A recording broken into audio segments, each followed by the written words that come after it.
everybody, and thanks for joining me today.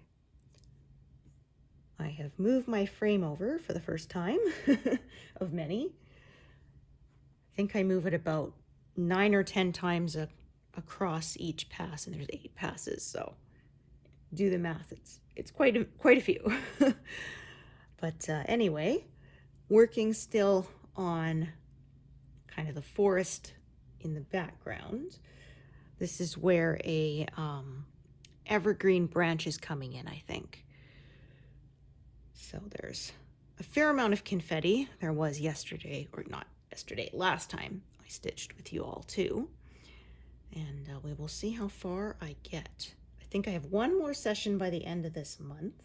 So I will hit, I would say, possibly 2% by the end of April, because that would be 4,000 stitches, and I'm, about 100 away from 3,000 now, so I think that's probably doable.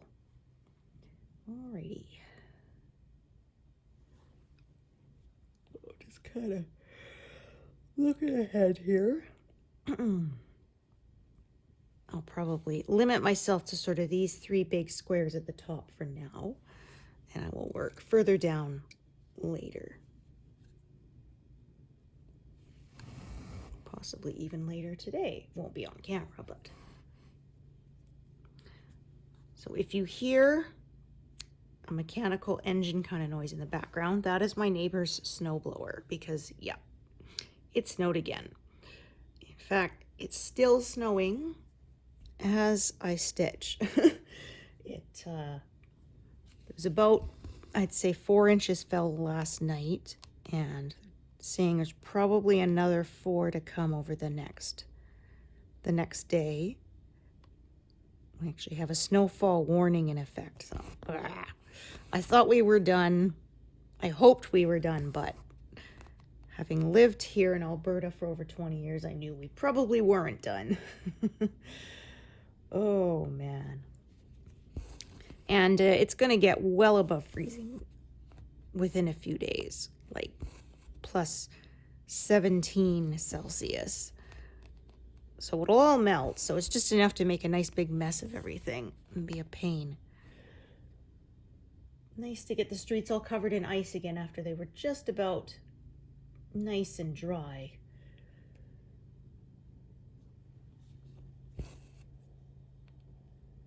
So I was not happy.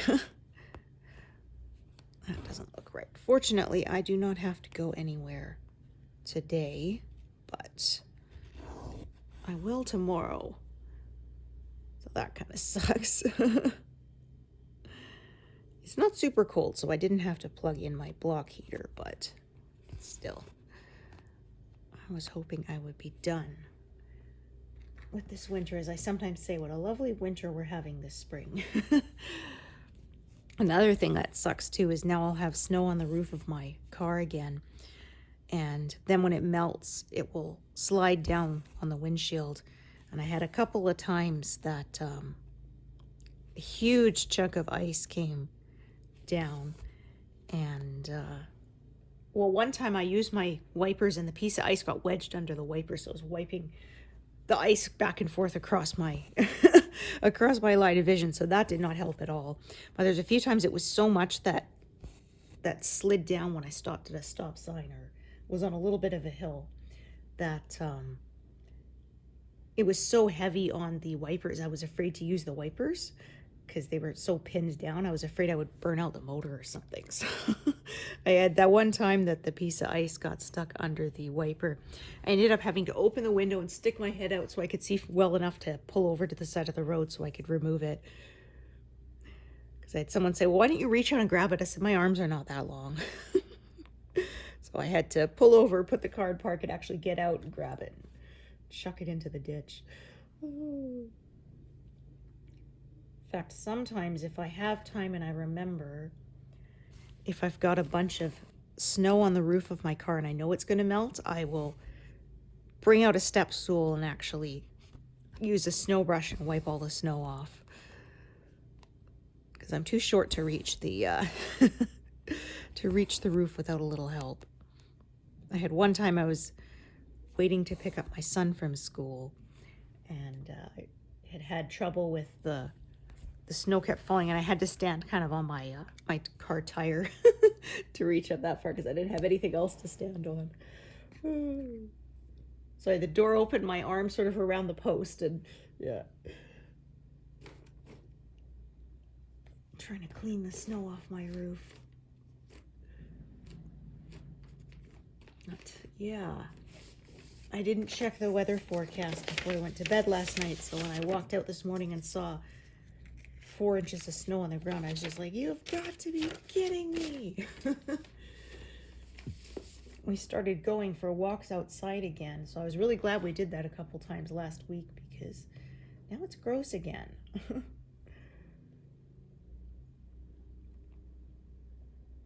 Yeah, and I think one of my winter snow boots is finally done. I think it's the sole cracked because my sock got a little wet last time, so I've had them for a few years. The zipper pulls broke off of them years ago. And my husband said, well, just buy some new ones. I'm like, but they still work, right? Like at the time, then I said, they're still keeping my feet dry, which is the important thing. And so for a while I had paper clips threaded through. But then one day I was at work and sitting with my ankles crossed, and somehow those paper clips managed to stick together and hobbled me, and I just about did a face plant. So I was like, this is no good. And it's funny because, like, I had that a couple times with old boots. They barely touched, but just touching for a second was enough for them to get completely entangled in each other and wouldn't come out again. I had to take my boot off so that I could take the paper clips out and unwind them from each other. Like I said, if you were trying to connect them that easily, that would never happen. Only when you don't want to. So finally what I did instead was I went and I got some embroidery floss, and I threaded some pieces through and I braided a little zipper pull on it. So since it's just a little string, they can't get stuck together unless someone actually ties them together, which is not going to happen. I hope.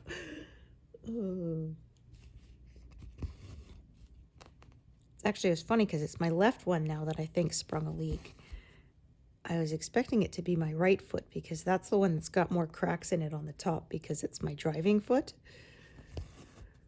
But I'll have to wait until probably next fall to replace them because obviously nobody's got boots in stock right now. And footwear is not something I really like to order online because, you know, you like to be able to try them on and make sure they actually fit well before you buy them, because one manufacturer's size 6 is not another manufacturer's size 6. Not always. In fact, there was one place I steered my sister-in-law to because she has even smaller feet than me. And basically, she said, like, kid sizes will go up to like a 4. And then most places, adult sizes start at a size 6. She's a size 5, of course. So it's like, okay, I guess I just don't get shoes. So I told her to go to Ardeen because I bought some shoes there and I needed a size 7. Usually I need a size 6. So I said the size 6 would probably fit you because the sizes seem to run a little off by 1. They're a little small. So yeah, hopefully that worked out for her. Because yeah, she's often stuck having to try to buy kids' shoes. Okay, do I have this one out? No, I don't think so. Okay, so get a thread card here.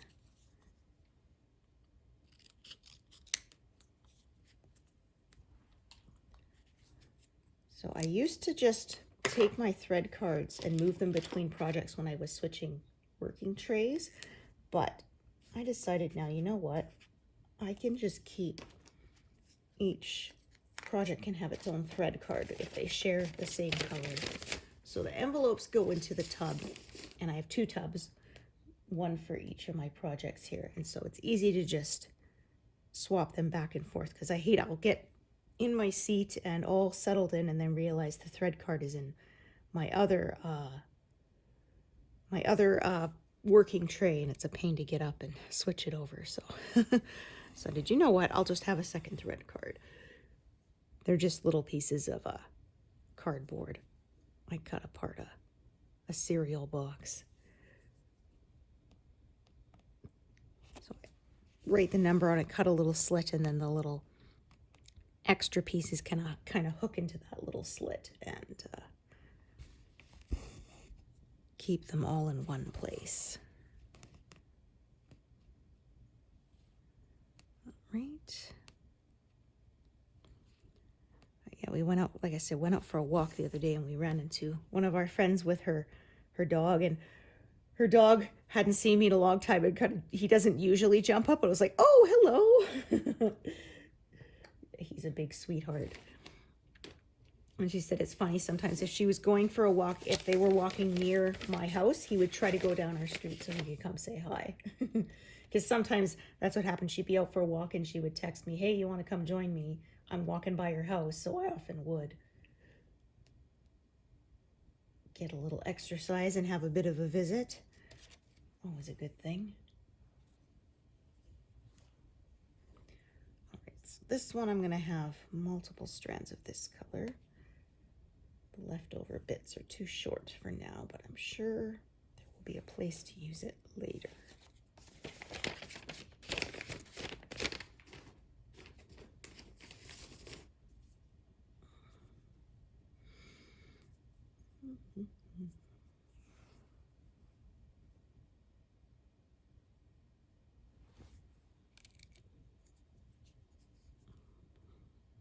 It was funny the last time she visited. She said, oh, I have to show you something. And she plugged in her phone, and then it says, feed me, feed me. One of her kids did that. But she says it's funny. She did it like months ago, and she said, I still forget every time. So it's kind of it makes me jump a little that my phone, feed me, after you plug it into charge.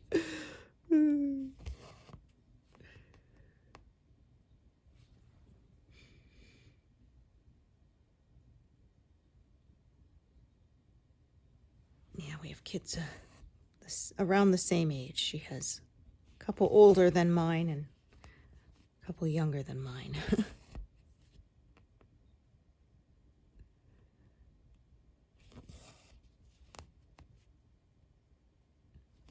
Let's see. Okay, I'm going to come up from the bottom because I'm trying to get my needle in that top hole there is harder because it's full of threads. So yeah, I tend to not worry so much about using the empty holes. I just kind of stitch as I feel, but I know a lot of people are very strict about that. You come up in the emptier holes and down in the full ones. So I don't always do that, but sometimes it definitely works better to do it that way.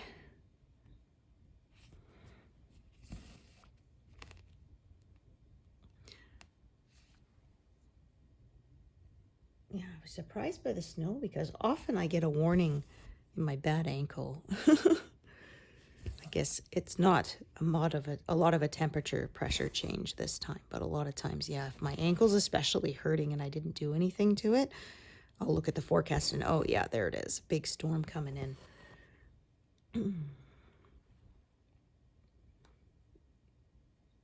Yeah, about over 10 years ago now.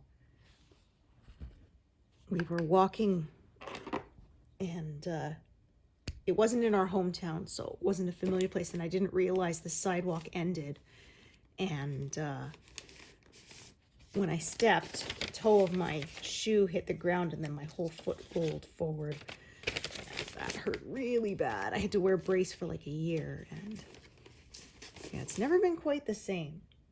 Like I said, it's It's wild that the human body's capable of growing another human being in less than a year, but wrench your ankle, it never heals right. Ugh. Yeah, one lady I know, one friend of mine, she actually broke her ankle that way at the gym. Her foot was on a mat and she shifted her weight wrong and it rolled sideways and it broke from that. She says, here I am at the gym, you know, exercising to be healthy, and instead end up in a cast. Oh my gosh.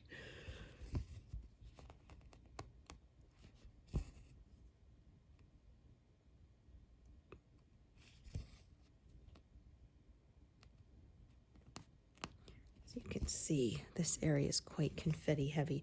Like I said, this is where the pine or whatever it is, or the evergreen branch is coming in, and there's needles coming off it, so you could kind of see the details of that are starting to show up here.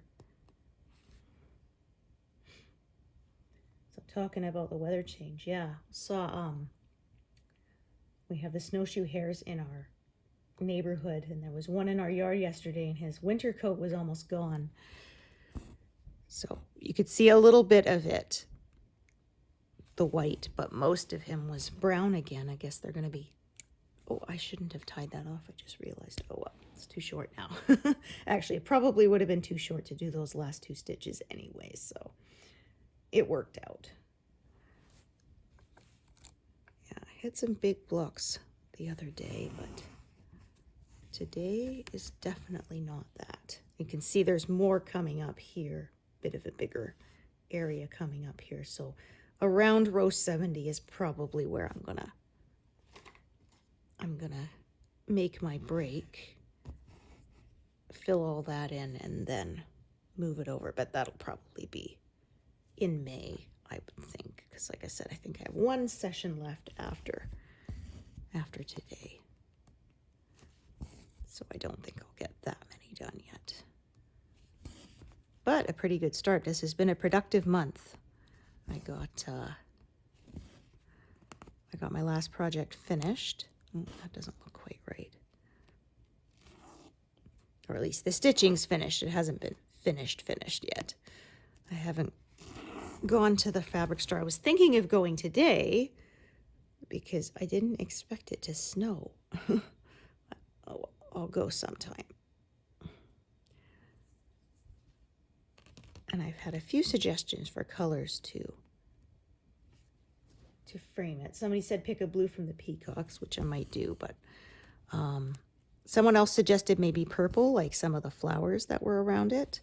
Someone else suggested kind of the goldish kind of color in the window in the wall. So I don't know. I'm thinking I might pick kind of, there's a medium blue color in sort of the sky around the peacock's neck that I think might be a good complement. But yeah, it's hard to tell. Like I said, I never am sure. Usually I take my work and then I just start holding it up next to some of the quilting cotton bolts and see which one seems to catch my eye. There's also kind of a yellow color of the wall of that one too. So I don't know, we'll see. This one I'm thinking probably a nice dark forest green would be a good, it could be black because it's quite dark, but I think, yeah, a green would be a really nice complement for this picture when it's done.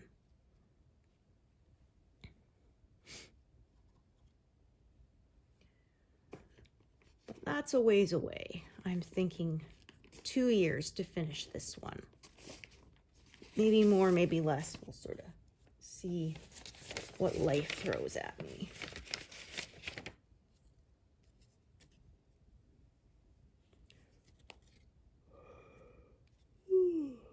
Oh my.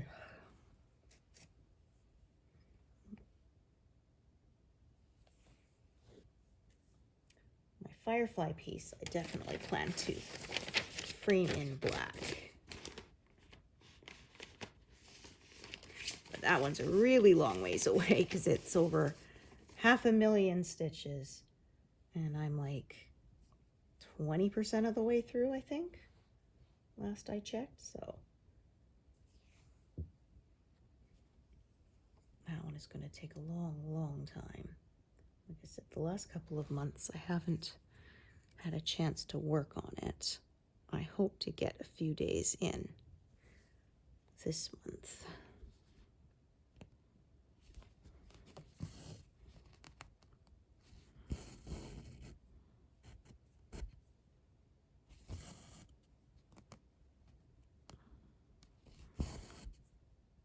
Lots of browns and greens here.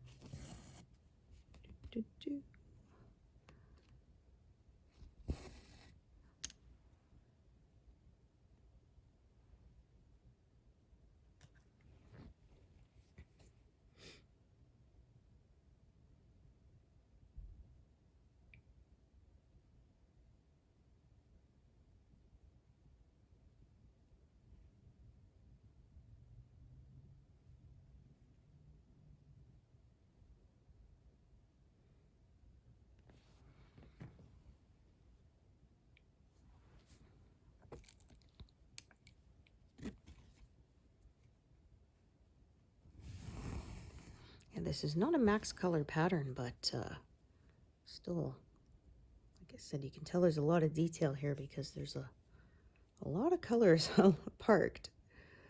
A lot of parked threads. I saw one where somebody was stitching a max color with parking, and holy cow, they had so many threads you couldn't see the fabric behind it anymore. Ooh, parked threads.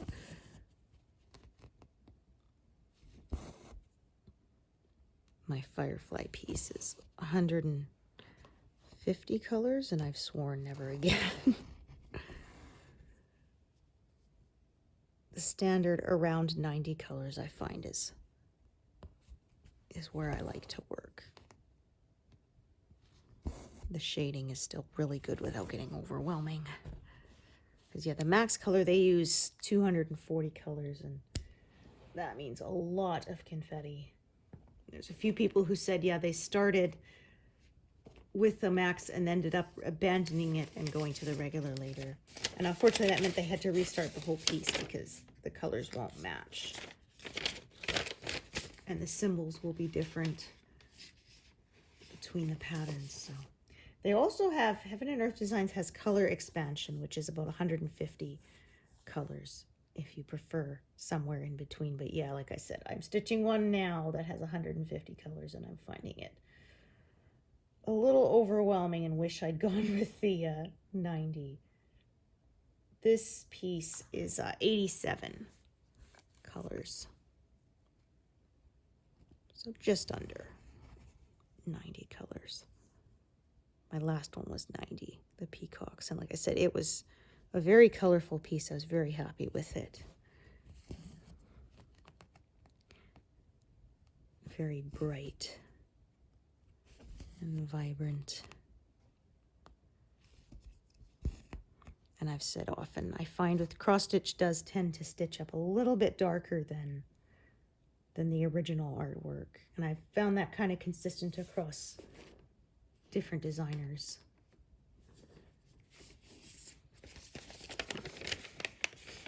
Because I had the same with the Artisy piece. Actually, the first one I stitched on this channel, which was the Soulful Mediterranean Tranquility, which was a garden with a fountain scene with some geese, I think, or ducks in the fountain.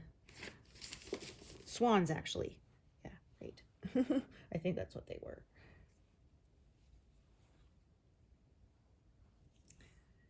Yeah, Artisy has a lot of AI art now.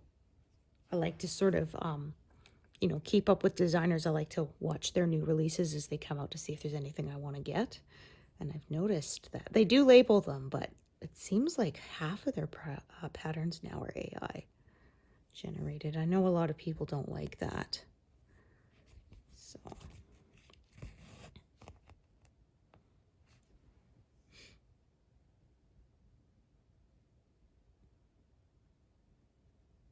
there was one I saw recently, which wasn't AI. It was and it's like a cottage at kind of twilight up in like the mountains, and there's a wolf. I haven't bought it, but I have been kind of eyeing it. It is nice.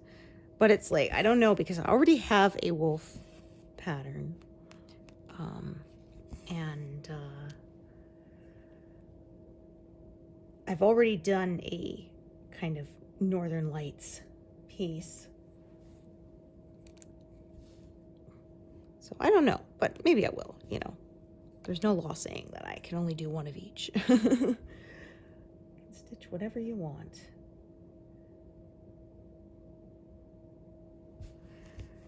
Yeah, I had another Northern Lights piece that I tried, and I ended up abandoning it. It was not very, I think it was like a photocopy of like a scan, or a scan of a photocopy or something, because the symbols were not very clear. And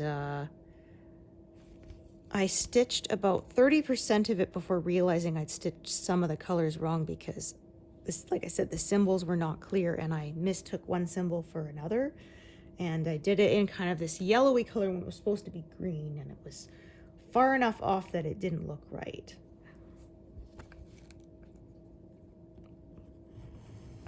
I still have that piece of cloth somewhere. It's not really big enough to salvage anything from it, at least not now.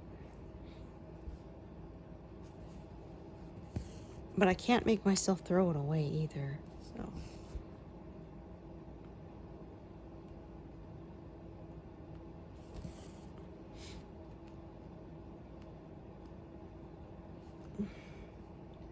Who knows? Maybe one day when I have grandkids, I'll get them hooked on this, and I can give them some of my supplies. They could start with some smaller projects, so then that piece of fabric would work.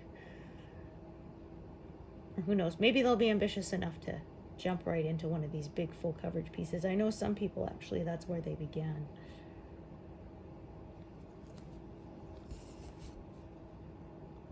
I did a lot of little pieces before tackling a full coverage piece.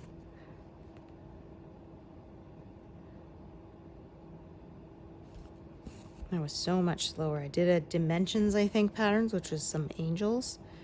And like if I were to stitch them now, they would probably take me 3 or 4 weeks, but I was very slow back then, and I think it took me about 3 or 4 years to stitch each one. And unfortunately, they're two pieces, so one angel faces one way and one faces the other. And unfortunately, they are on different color cloths, because I didn't think about the fact that they might discontinue a cloth. So I bought one and figured when I'm done, I'll buy the other one. And by the time I did, they didn't make that color fabric anymore. And this was sort of before internet ordering was really a thing. So I ended up having, so one is like on an oatmeal colored fabric, and the other one is on a beige, because that was all I could find. And they're on opposite ends of my living room, so it's not as apparent that they're not the same color. But if I knew then, you know, what I know now, I would have bought both pieces of fabric at the same time, so that I wouldn't have had to worry about them discontinuing it. Ah, well, live and learn, right? When I started the first one, I was in high school, and I only had money from babysitting and paper route, so it's not like I had a lot of extra money to be able to invest in buying fabric for years from now to use. So yeah, oh well, like I said, live and learn.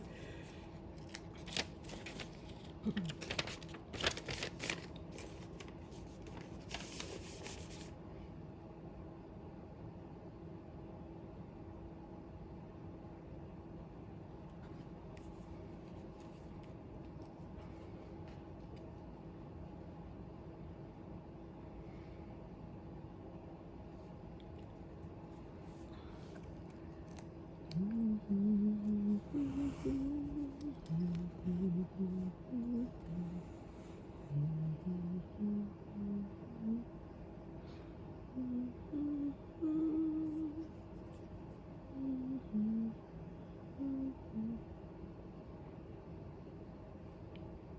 it's powdery snow coming down, but it's still coming down at a fairly good pace there.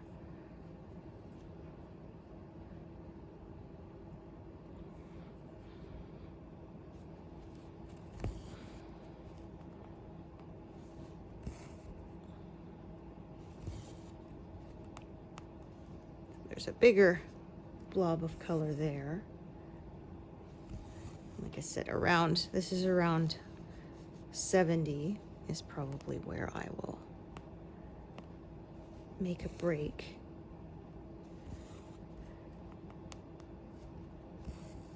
I don't like to reach too far across with my top arm. My neck has been complaining a bit. I haven't had a chance to get into the acupuncture again. Be a few more days, so.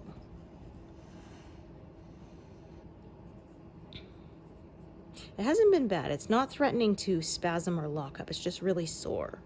So it is still better than it was before. I used to have it every couple of months. It would just lock up completely. It was so painful. And now it's like, it sucks. It still hurts, but it's not agonizing. It's livable. So it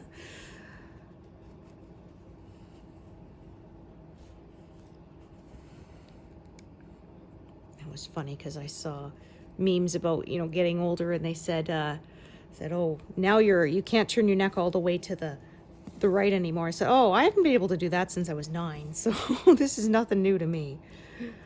That was the time I had my first spasm.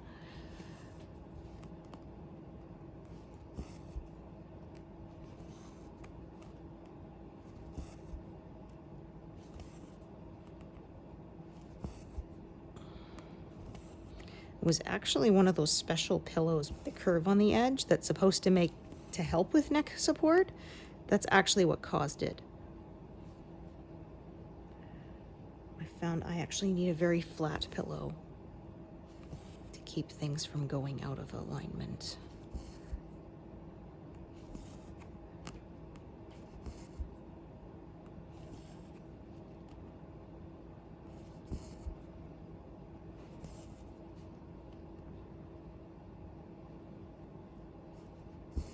I might even just sort of cut it off here, where this first sort of strip of this dark brown ends for now, and fill all this in, and then, like I said, fill that in later.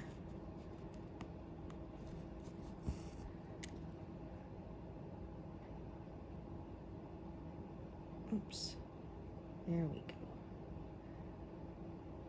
All right, back to the sea of confetti.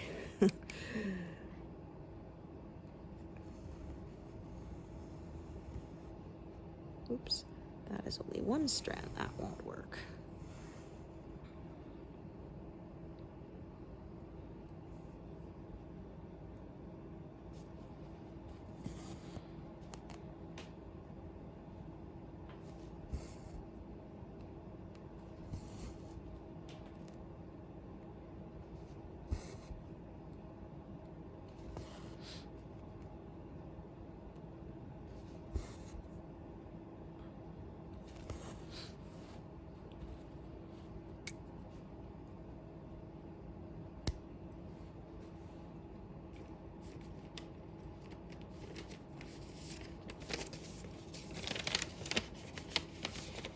I like to stick to fewer projects so I can get stuff done faster. So that means my update posts are not very long because I don't have a lot of projects. I've seen some people's work in progress ones that are, you know, an hour long because they have so many projects, which is like, wow, mind blowing.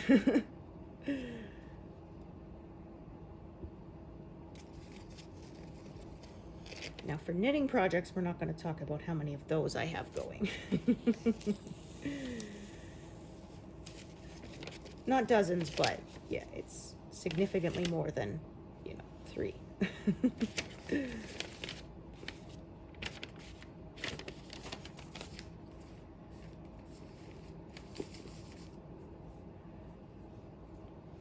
I have one sweater. I think I cast it on in like 2012, and it's a very fine sock weight yarn, like one of the thinnest you can get. Like the yarn is basically about, when you pull off one of these strands with the 6 strands together, it's about that thickness.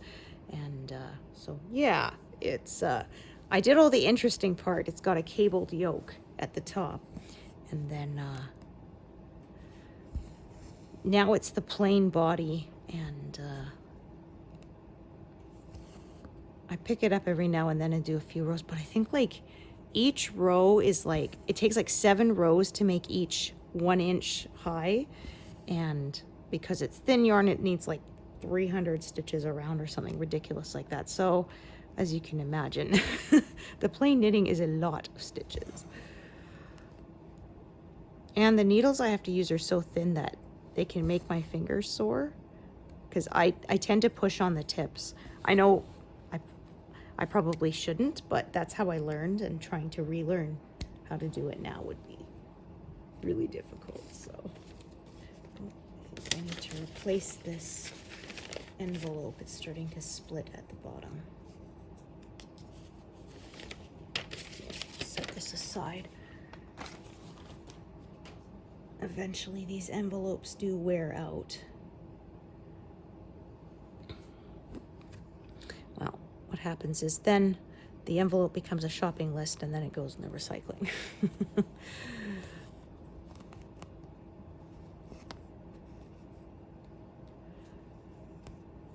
Yeah, I guess a lot of people use apps for their grocery lists and stuff, but I'm still old school. I still pen and paper.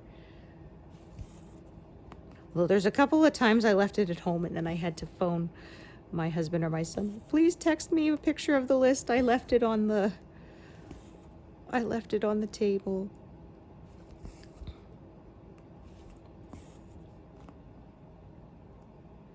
I guess that's my age that I still use the pen and paper, because I grew up without a smartphone, right?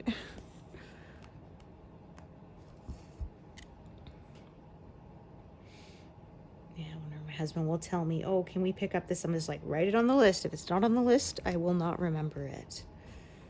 Like 90% of the time. Sometimes even if it's on the list, I'll still forget to buy it.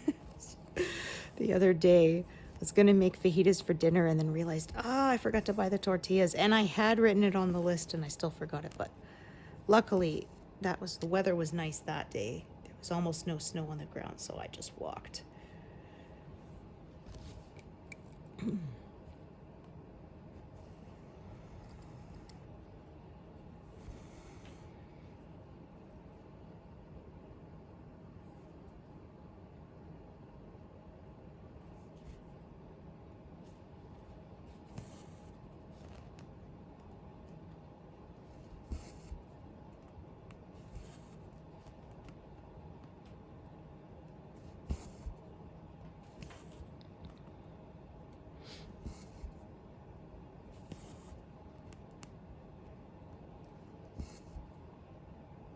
Some of these grid lines, like I said, I leave a little bit of give in them, so you have to be careful because they're not always perfectly on the line after you stitch around them a bit.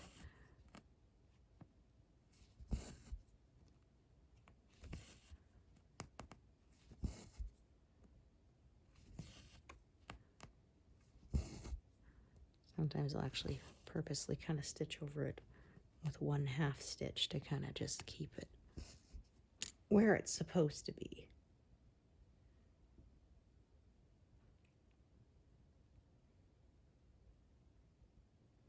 Okay.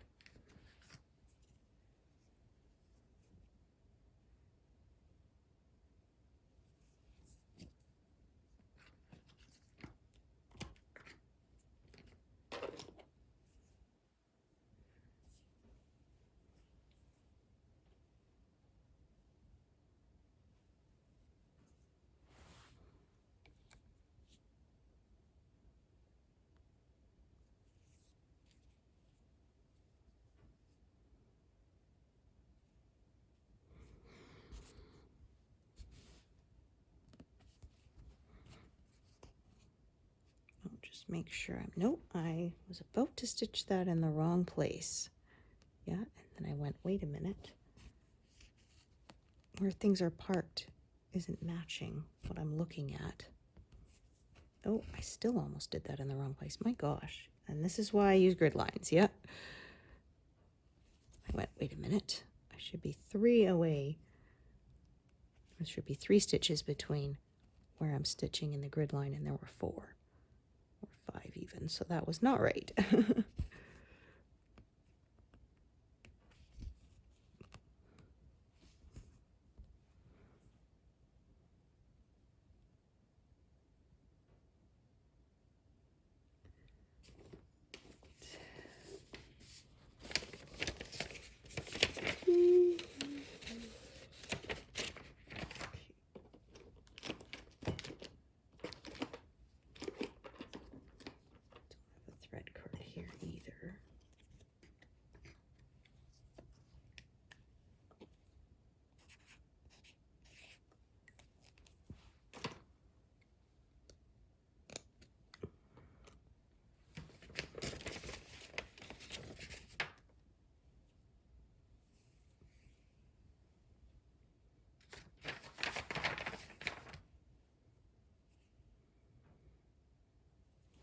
I was using bobbins as thread cards, but I find the slit in it doesn't hold the leftover bits very well. The slit is kind of there to hook it into, and then you wind it around the bobbin. If you just hook it into that, slit, it doesn't really stay. So that is why I'm slowly switching them over to the thread cards as I come across them.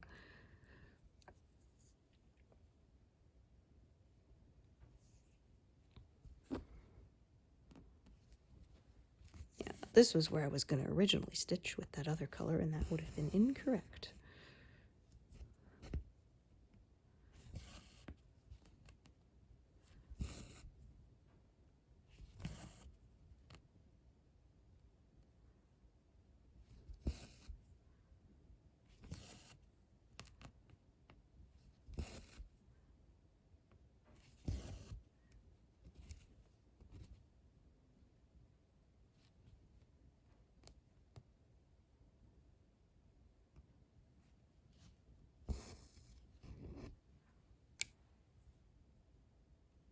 Sometimes if I'm in a really high confetti area, I won't bother leaving the needles on, because when I get to too many threads, I find it can be more trouble than it's worth trying to keep them with the needles on. It's kind of a balancing act between the two.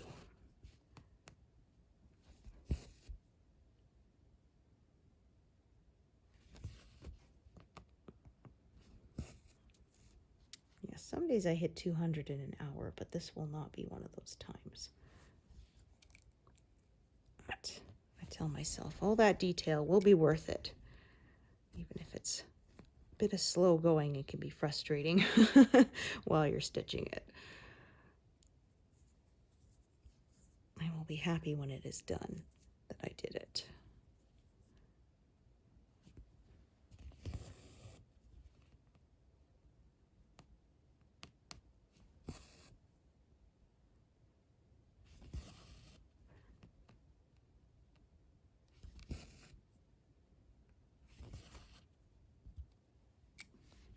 One came loose, so let's put it back. Came off the needle, or off the thread, I should say.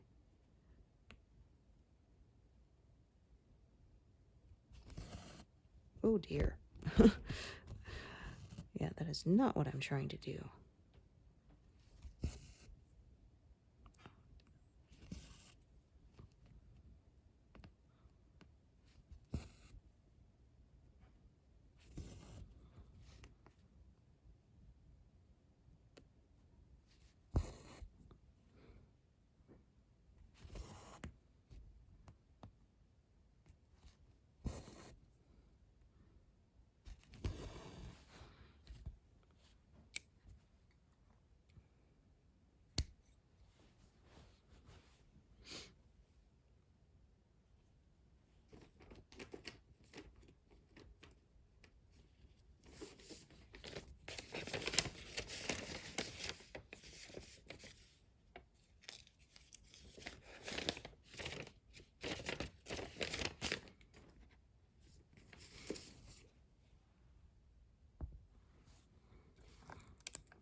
I said, you can see there's a lot of pin stitches here because it's a lot of confetti.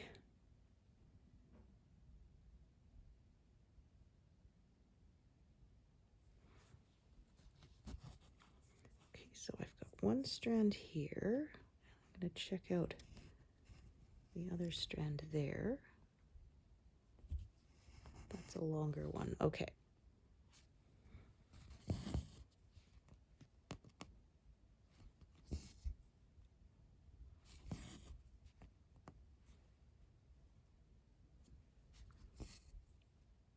So this one I will branch off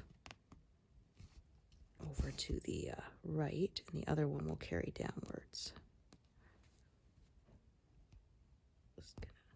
So there we go. A little bit of a lint ball there.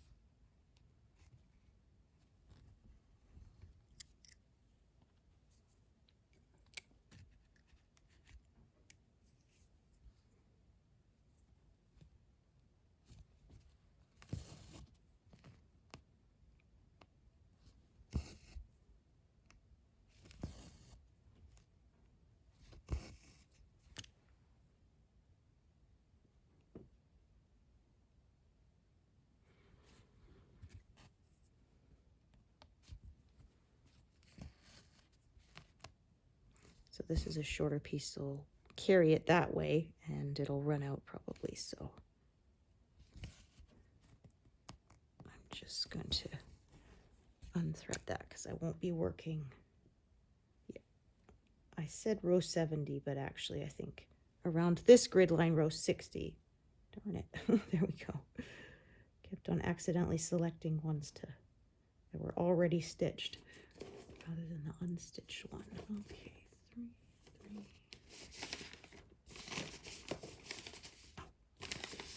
Okay, I only want the one envelope.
I think my goal today will be to stitch to 100 because, yeah, like I said, this is such a high confetti area. Progress is much slower.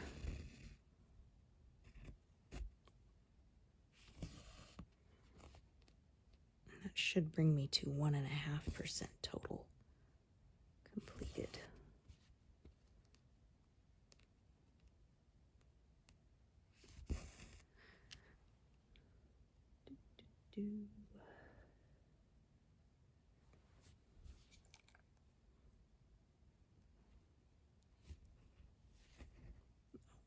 That's the one that I think, yeah, the needle came loose because I usually don't even try to leave a needle on when the thread is this short because it will just slip off.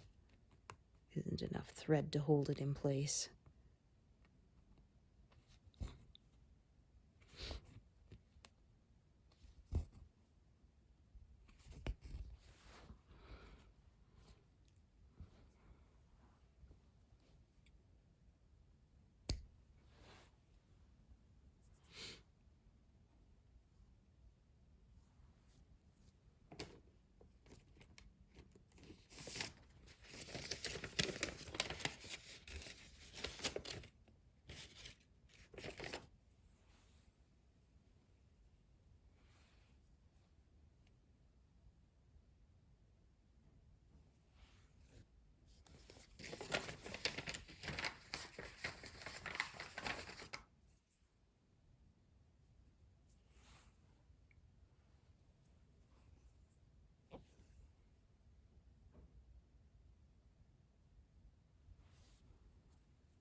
Well, I was saying earlier that I hoped the snow was done.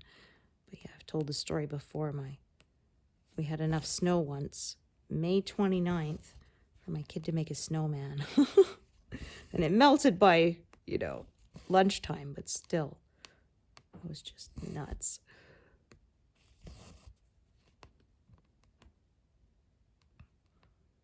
Like I said, I'd washed all the mittens and scarves and everything, thinking, oh yeah, we got to be done for sure now.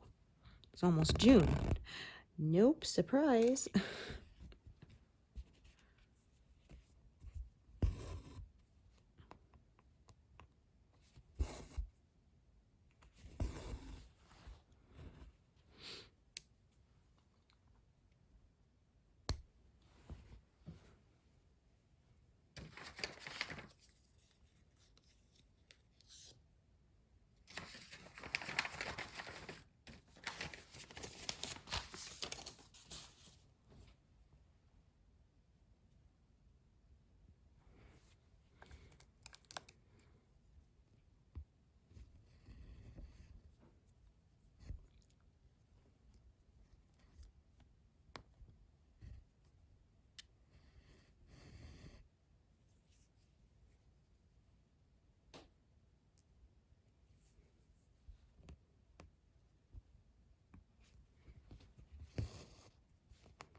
carry this one kind of down and back up.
I said I'd be cutting it off around line 30, but I didn't get anywhere close to that. This was a lot of confetti. That didn't quite disappear in there nicely. Probably wouldn't matter. This is dark colors here, but oh my gosh, there we go. That's better.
Go a little further over to the left, actually.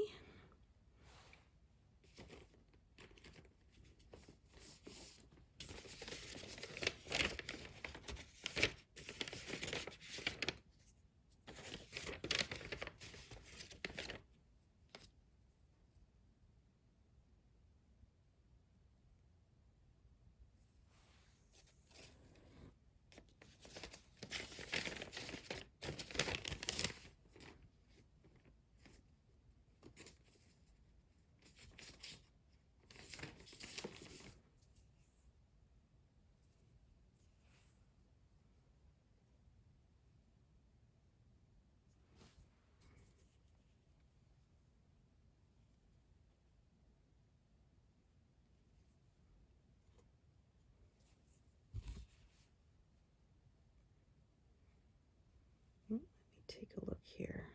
1, 2, 3. Oh, there it is.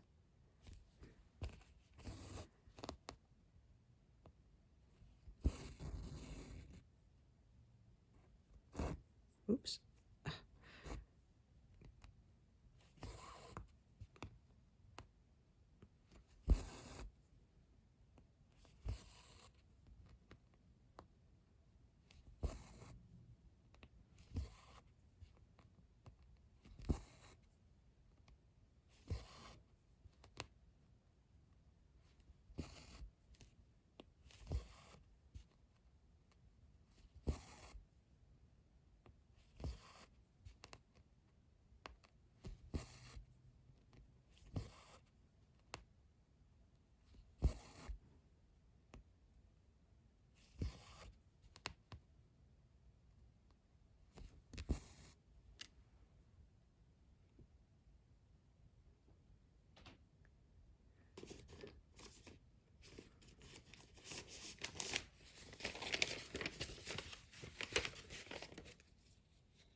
This is another color that'll have more than one strand, I think. It's quite scattered.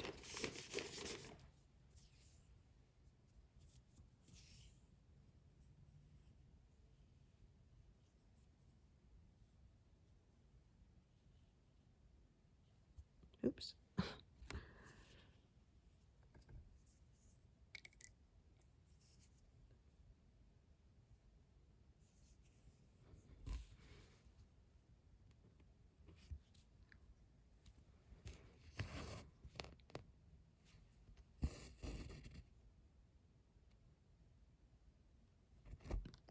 Goodness, keep getting caught. There's a I have a clip sort of holding my grime guard in place, and I keep looping my thread over it.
This is another one. I'll start another strand.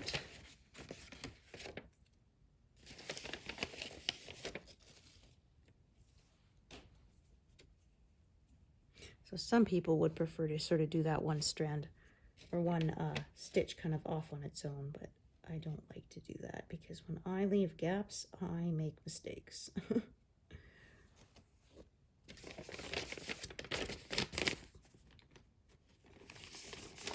I have learned that the hard way.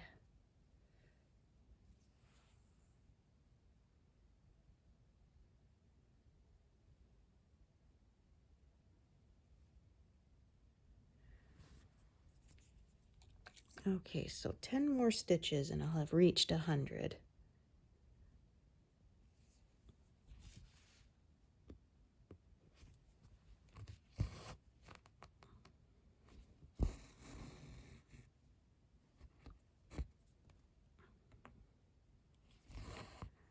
When there's a couple dozen colors in a one square of 100, it sure slows things down a lot.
couldn't find that envelope. That's because that's the one I set aside. Yeah, I have to replace the envelope because the bottom of it is splitting open. It's old and worn.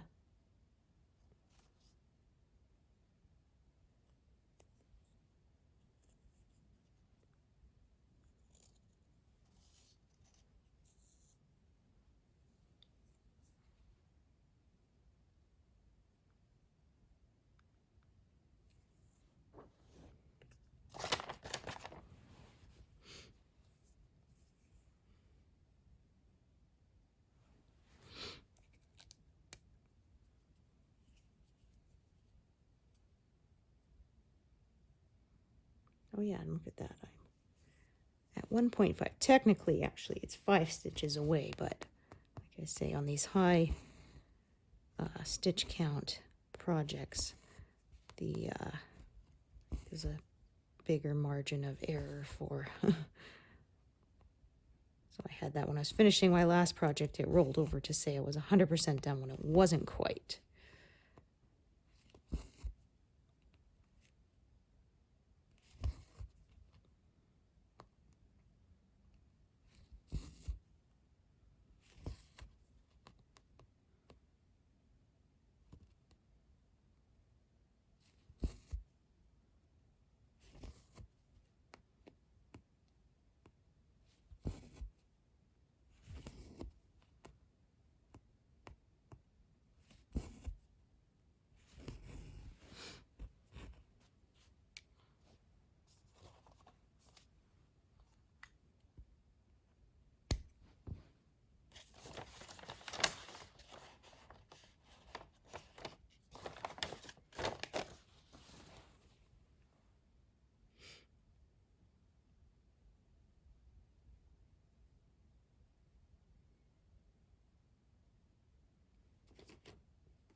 When I work in confetti heavy areas, it tends to get more diagonal because that's sort of the way I learned to park.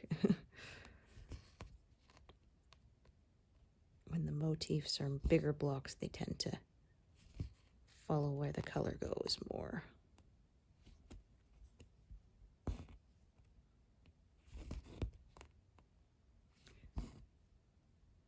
Yeah, these are just too short to do those last couple of stitches that are in this big block, so tie that off. Okay, so now I'm actually at 1.5%, 1 stitch beyond it. 3001. Okay, and then this, doing those, that'll take me to over 100. Like I said, this was a very high confetti area, so those color changes slowed me down quite a bit. Yeah, as I said, when there's a lot of strands, I tend to not leave as many needles on because pulling them out with the needle still on can be tricky and take more time than just rethreading the needle.